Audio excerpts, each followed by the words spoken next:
New at 10, more homeless families in Colorado Springs are expected to be back out on the streets soon. A shelter that just opened last year is about to close. And this is the second shelter dedicated to families closing in a matter of 2 months. Natalie Chuck live in studio. Natalie, you spoke with some of the former employees of City Hope. They're pretty concerned here about what this means for our community. Yeah, Rob, absolutely, especially for the families they've been helping out. Those families now only have a few days to figure out another plan for shelter because the shelter closes 1 week from today.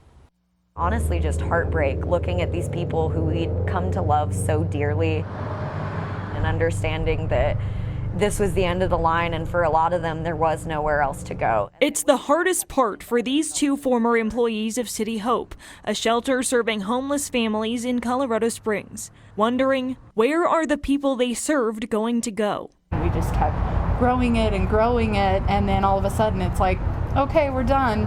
And these families are just, what are we gonna do? The shelter that served nearly 500 people since it opened, closing because it's out of money, according to the executive director of ComCorp, which owns the facility. He says the project was funded on a COVID grant, which ran out. And despite looking for more ways to fund it, no sustainable options presented themselves. He's trying to divert it to ComCorp, driving employees and people who needed the shelter to protest the shutdown. They're hopeless. They feel hopeless.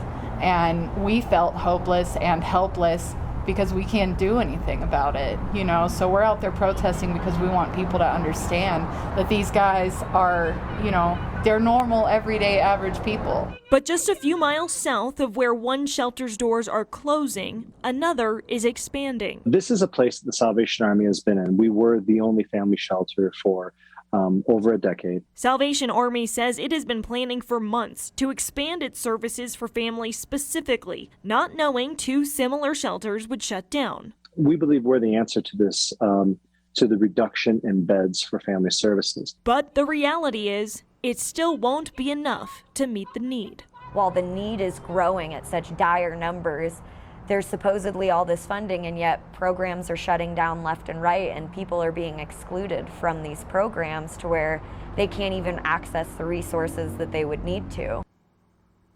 The Salvation Army does offer other resources they hope families who may be displaced will use, like their food pantry and soup kitchen. Their shelter on Sierra Madre Street near downtown Colorado Springs helps up to 200 homeless men, women, and children every night. Rob and Diane.